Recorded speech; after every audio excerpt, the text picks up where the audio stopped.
Hello, Moon to Moon. Welcome back.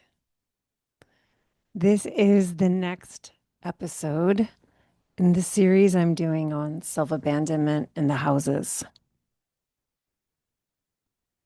This is actually the second time I'm recording this episode. That almost never happens. Like, I really can't. I'm sure there's got to have been a time when I re-recorded, but I basically don't ever do that. I just record and release it, doing as little editing as possible. And I kind of didn't feel right as I recorded it.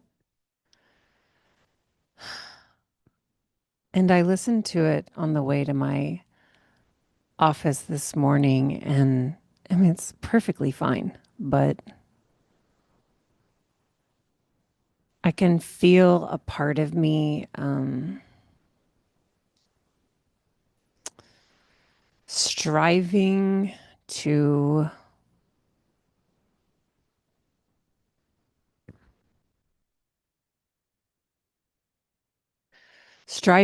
convince myself, the listener,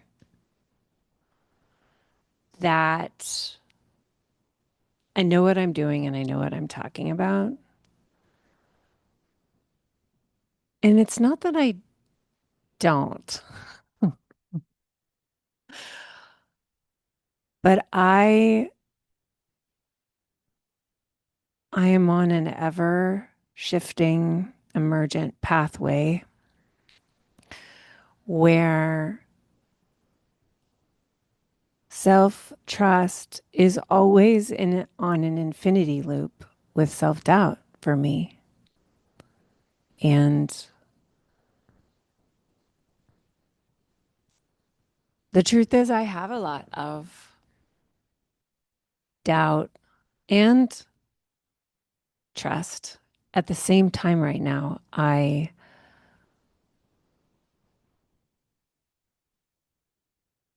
I realized over the last few months that I wanted to address some dissonance I felt in my body and in my field and with my business ecosystem. And it's really brought up a lot.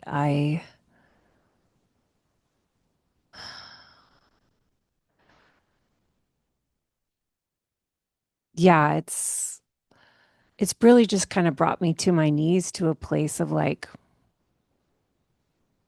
what do I want?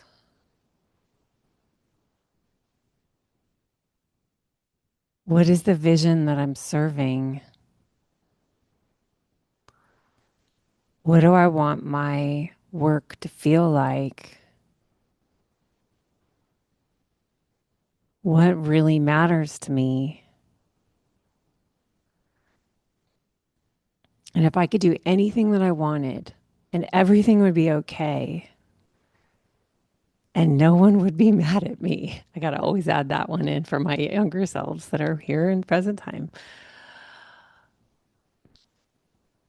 What do I want? It's a wild thing, y'all. I have Neptune now at my ascendant. It's going to be a couple of years here. Plus, I also have Saturn moving through my first house, so there's this kind of double invitation, and I love both of them. They both always help me, but sometimes it feels misty. It's sort of like I feel myself being called, and I don't really understand.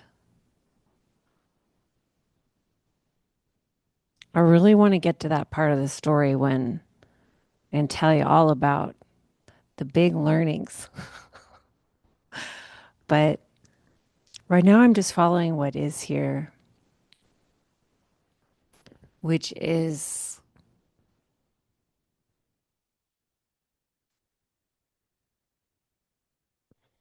My desire to create this space that's in the deepest service to the essence and the heart of everything that I've been building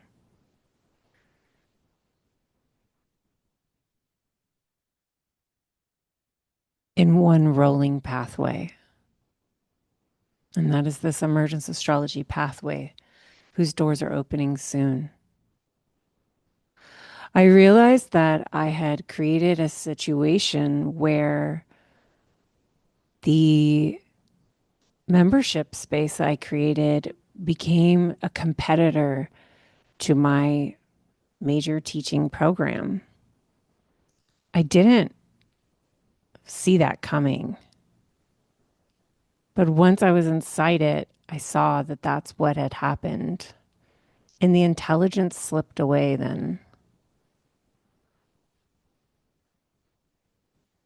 So that was, what I call an emergent no. That I have been in the business now of cleaning up and facing so that I can anchor into a clearer way to be with all that I want to create and hold space for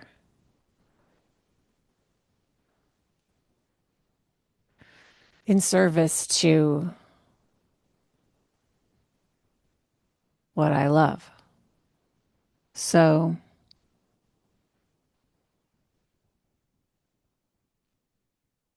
it's been very fluctuating each day lately between excitement and exhilaration mixed with regret and it's even self disappointment and just holding myself through what all it's trying to help me understand about being a builder of spaces. And like, where does potency come from? And what is the right measure or dose of truth, wisdom, teachings, information for maximum receivability and impact and coming to a right exchange for that? I don't think there's an answer, I think we tinker until we find what feels good. And then over time, what feels good will change. I think that's just the deal. So I'm a person of evidence, and I've been sitting with the evidence, and now I'm making changes. And I feel myself in a calling to really, really, really anchor into my deepest teachings. What the planets have been so lovingly teaching me these years, and to bring other human beings into connection and communion with the heart of these teachings. I can do it in different ways. That's what's the fun of creating the different offerings and containers, is noticing how the wisdom wants to play in different types of edges, in different exchanges, seemingly different, but really bringing us to the same places in each one. And it is the joy, but it wants our attunement, you know? Attunement is the big theme. Attunement is the big theme. And attunement is ongoing and it's always fluctuating. Yeah. So today I received this note from someone who's been in my community a few years now, Caitlin Westcott, who's a wonderful astrologer known as the Cosmic Counselor. And she shared with me that she'd written about me in her recent Substack. I'll include the link in the show notes so you can find her work. And she's got this series that she's doing and about her own journey. And I wanted to share with you her words here. Thank you, Caitlin. This is Caitlin. When I first entered spiritual and astrological spaces, I often felt like I had arrived late to a conversation everyone else was already having for years. People seemed so fluent, so knowledgeable. Meanwhile, I was still trying to learn the glyphs, understand aspects, integrate tarot meanings, and trust my own intuition enough to even say out loud what I thought I was sensing.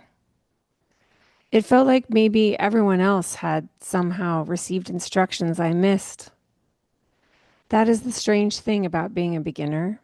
Everyone else seems fluent, while you are still learning the alphabet. Astrology is impossibly vast. Tarot can feel overwhelming. Spiritual language feels foreign and intimidating at first. Beneath all this, I always knew that eventually I would speak it all fluently. I had always been talented at acquiring language, so why would this be any different? I knew I simply needed the right teachers, the right mirrors, and the right spaces to learn, practice, and immerse myself. I learned astrology in many of the traditional ways at first: memorization, definitions, systems, techniques. Somewhere beneath all of this, I always sensed I was meant to work with these languages differently.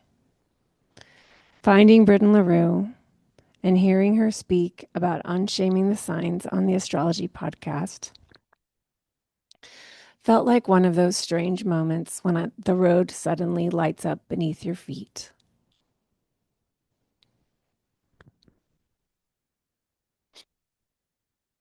Through participating in her containers and teachings, I began understanding that astrology did not need to be approached through fear, rigidity, certainty, or shame in order to be meaningful. It could be relational, symbolic, alive. Somewhere along the road, especially during my time in the magician's table, something began shifting. I realized the symbolic language developed the same way all languages develop, through immersion, relationship, observation, practice, and attuning them to the lived experience. I realized I did understand these languages at a much deeper level. More than that, I could translate them in a way that helped people feel seen. I was never meant to understand them through rigid certainty or memorization. I was meant to work with them through symbolism, pattern recognition, feeling, story, connection. These languages had already been speaking to me long before I trusted myself enough to listen. Looking back now, I realize how many companions helped me become fluent. Thank you to the friends I met inside the various classes, workshops, circles, groups, and spiritual containers I stepped into over the last few years, the people who spoke these symbolic languages beside me. Thank you to the teachers who encouraged me to trust my own interpretations and make my own meaning. Thank you so much for ensuring that I see that, Caitlin. And Caitlin has been in Magician's Table as well as Emergence Astrology, year 1 and year 2. Whew. Yeah. Um, Yeah, it's interesting that that's before my eyes on the day that I want to talk about the third house, since the third house has so much to do with language, fluencies, words, definitions, mental style, ways we relate with language to what we're learning, how we want to do it, and how it can feel like something is wrong with us if we're not learning like somebody else. And so much of unshaming the third house, as I teach, has to do with noticing that the education systems that we grew up in are extremely shaming and not very impressive in expanding to meet all of us in our ways of learning, our ways of becoming fluent in what we care to learn about, to talk about, to think about, to write about, to speak with one another in ways that feel good to us, that feel resonant with our body, and that feel like they flow from the heart of who we are without the striving to be perfect, to be experts, to get it right, to not be exposed, to not get it.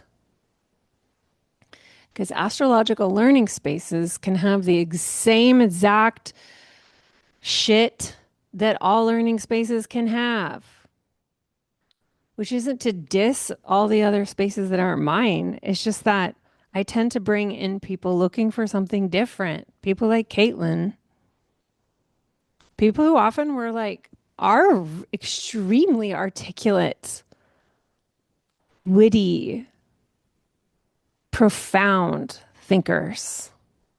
Profound thinkers. The conversations in my Zoom rooms are profound. It's an intelligence that rolls through us and feels so good to us.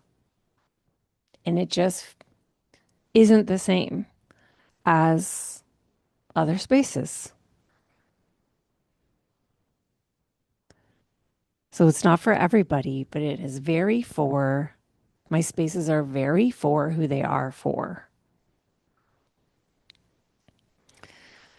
And that's very third house, because third house includes sort of private learning groups or regular classroom spaces. So because we associate it with the neighborhood and the mundane, the approximate, or the like what's near you that you see in a regular way that influences the way you think. Now that we live in a world with Zoom, our neighborhood can be full of people from all over the world. So we expand our understanding of the houses with our time. And this is part of how I also teach that astrology to me is so much bigger than anything that we can ever fathom. Like the audacity to say that astrology can't expand to meet our moment. This is a mystery tradition. So how could we say that? You know? To me, astrology will always expand to meet the moment and to meet the needs of human beings of the time. Yeah. Um, so we've been having a conversation about self-abandonment.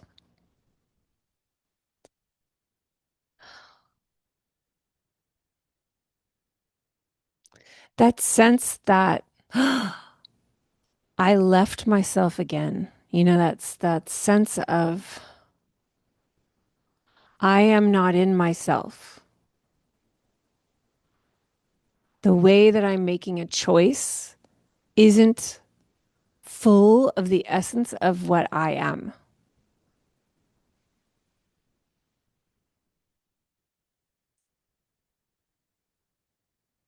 And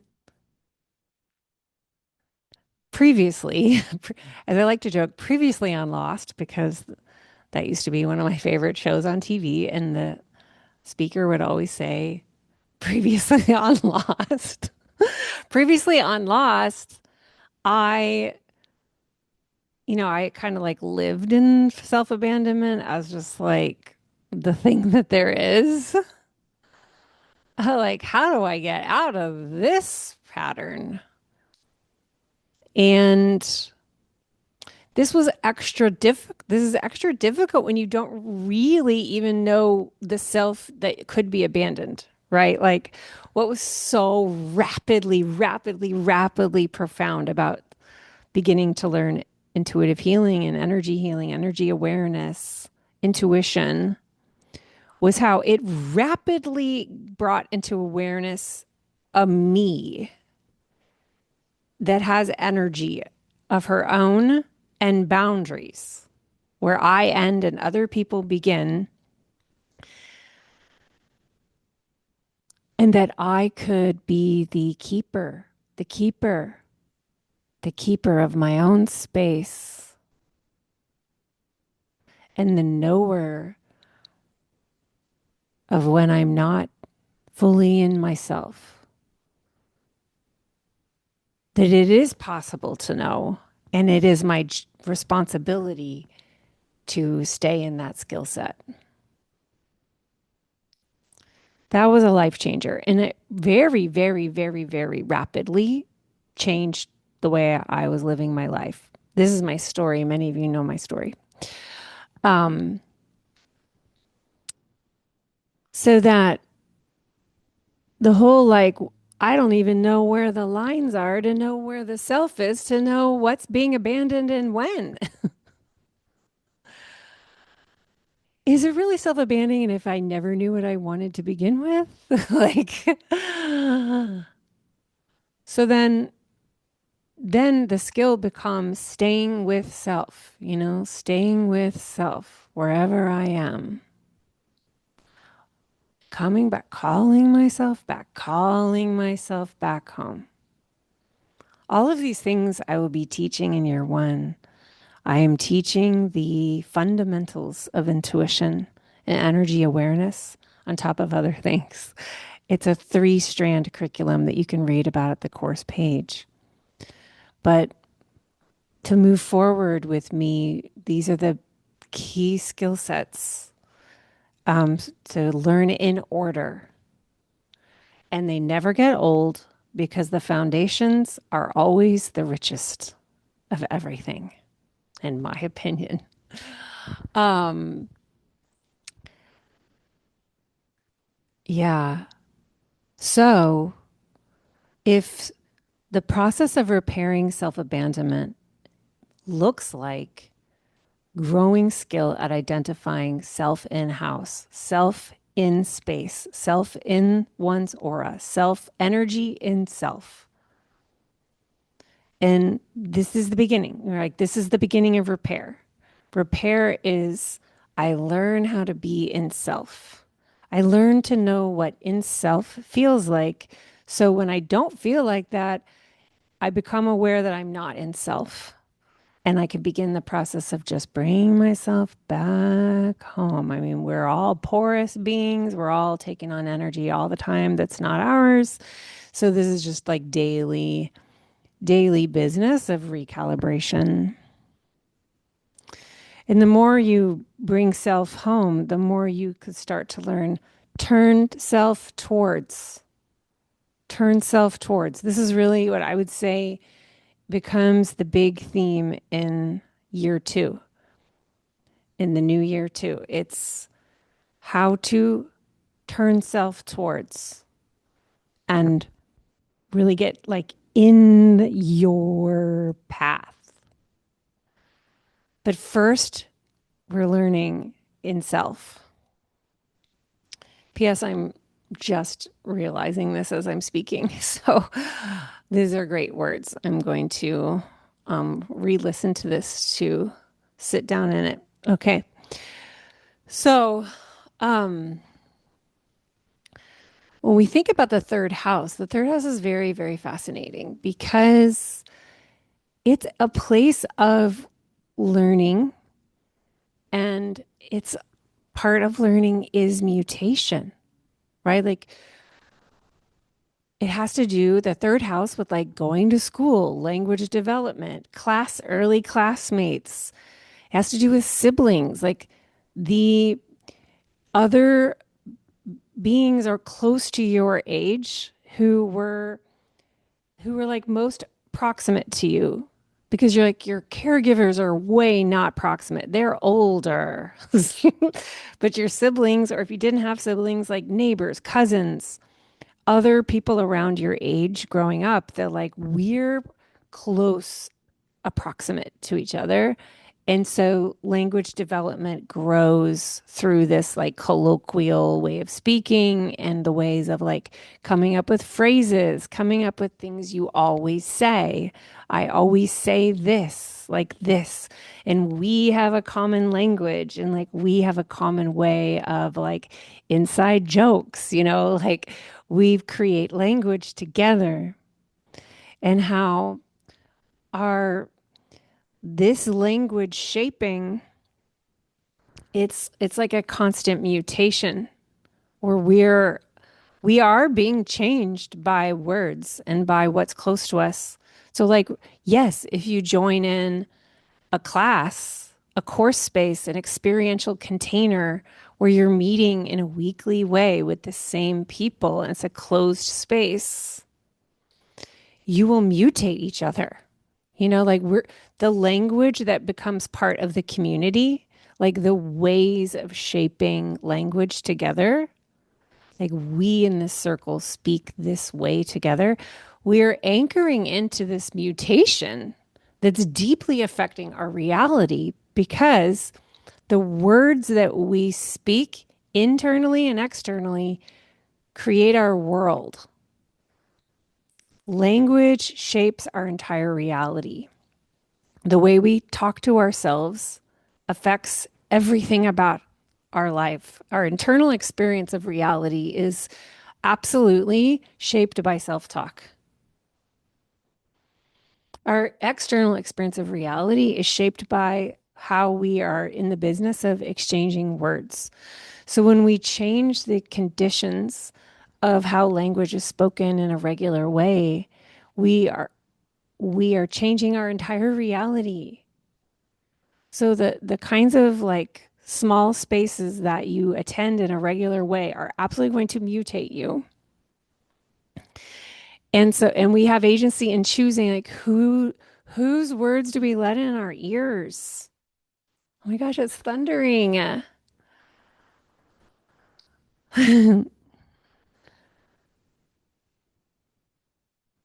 I've become very like into this idea of earmuffs, which is kind of funny. It's like a pun on our play with that movie Old School, which when I saw Old School, I was in New York City. It was like I know around when it was because it was right after 9/11, and I was nervous about being in New York. Um, when I saw Old School, I was literally on the floor laughing so hard. So I'm here for Old School jokes. But there's the earmuffs thing, like cover your ears to the little boy. Like the dad, Vince Vaughn's character, is like earmuffs so the kids won't hear the bad words. I feel like earmuffs is such a big deal because what are we letting into our ears? Our ears are vulnerable openings for wisdom. We'll get into this in year two. Um, Ear means wisdom in ancient Sumerian, which I just happen to know because I love the myth of Inanna. And Like the etymologies of words matter, right? They carry meanings, and we let these words into ourselves. So, I was just meeting with year one today, and we were talking about the kind of shaming, very shaming, and kind of terrifying quality of a lot of the language of astrology. When you hear things like a planet being debilitated in your chart, or like having weak condition, some of the ways that these placements are discussed, I mean, they will literally raise the hair on your arms. And at the same time, we the people who gather around me are people who truly love this language and feel that it is made of love. The trust, the love that's inherent to it, and want to hold, like, what do we do with this situation? And Unshaming the Signs just comes from that. It was just like me holding spaces for clients and students. And I'm like, whoa, what we have here is a situation where I'm trying to tell you about the chart, but I'm realizing the language I'm about to say to you may like deeply impact how you feel about being alive, especially because astrology brings up questions like fate and destiny, which can feel so frightening when we are living with the specter of shame.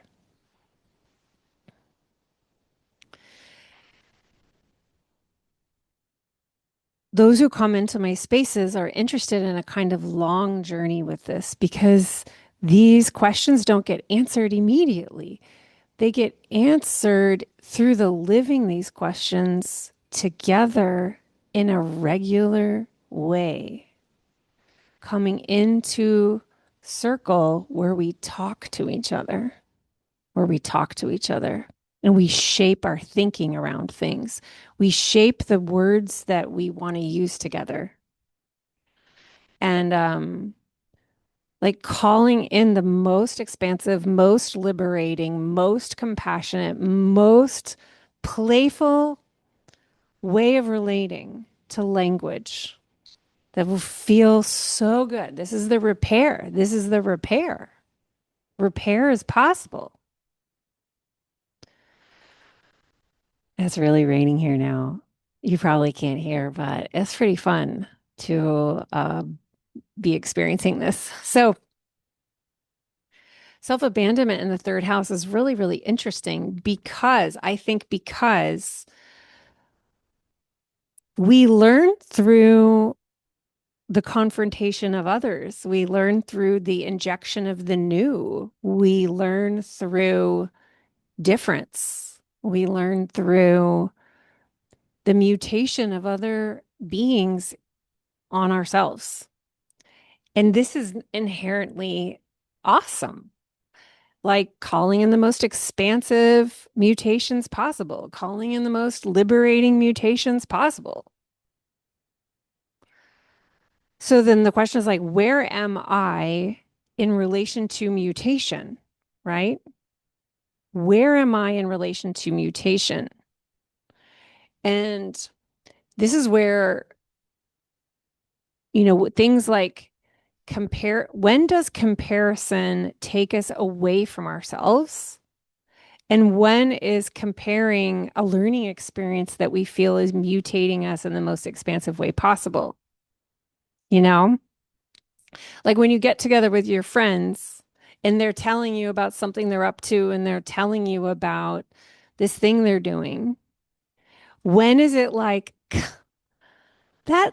going to try that? Like, yeah, why am I not doing it that way? That sounds amazing. I'm going to give it a shot. And it feels like, woohoo, learning is so fun. And when is it like this debilitating sense of, what I do is bad and other people do things better than me?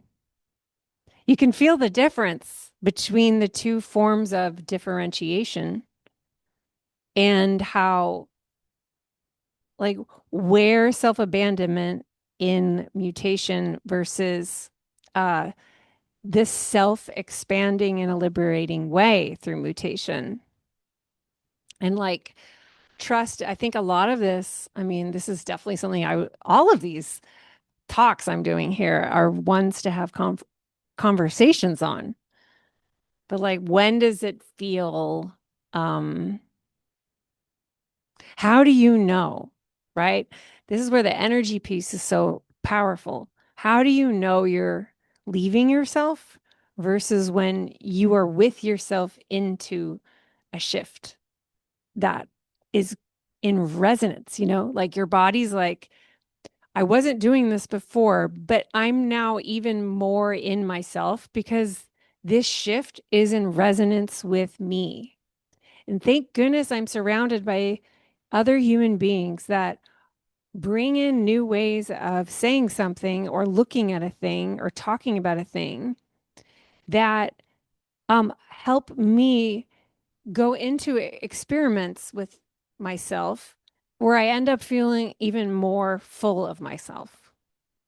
I think those nuances are the distinction zones because to not self-abandon doesn't mean to never change, right?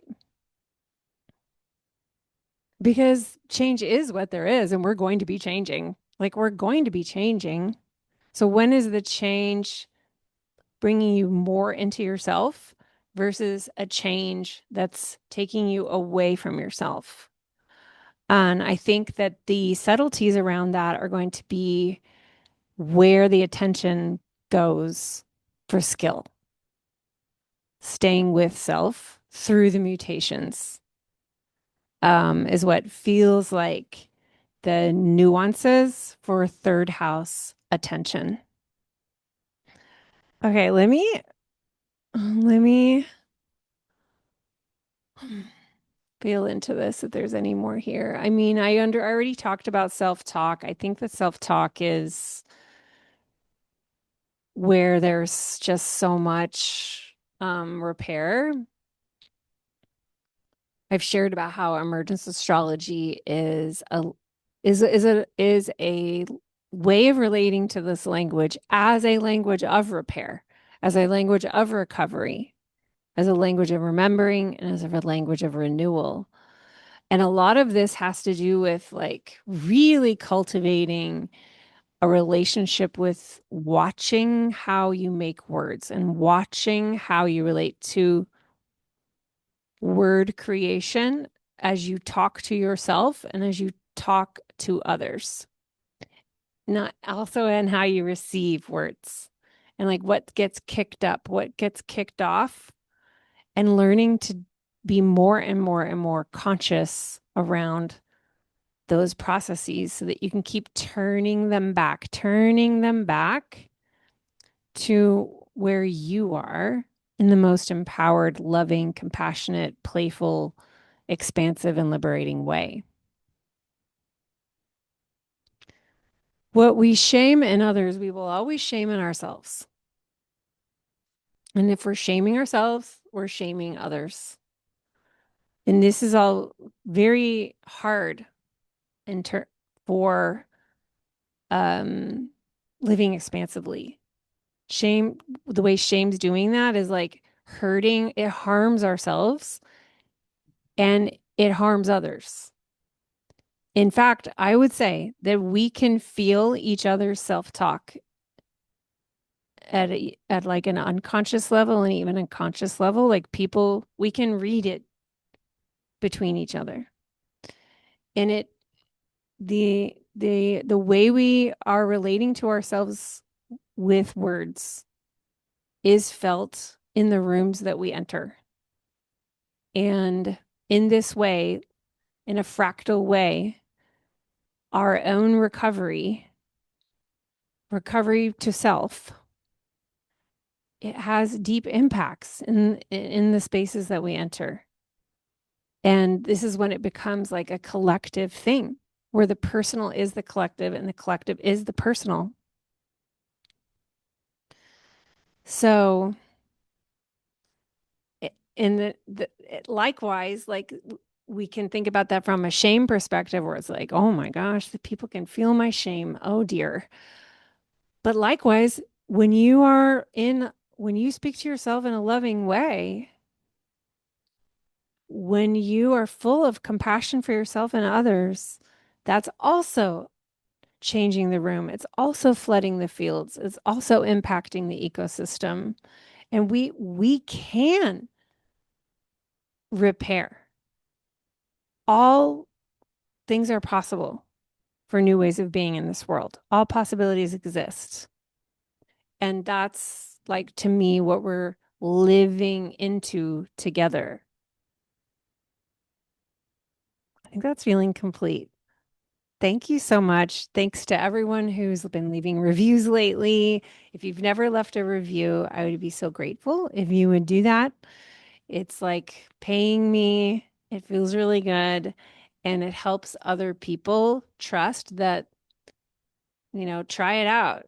It's just say in the review, I listen because, and just fill in the sentence. Just one sentence is perfect. That's all that's necessary to have a huge impact. Thank you so very much. I will see you at the next one.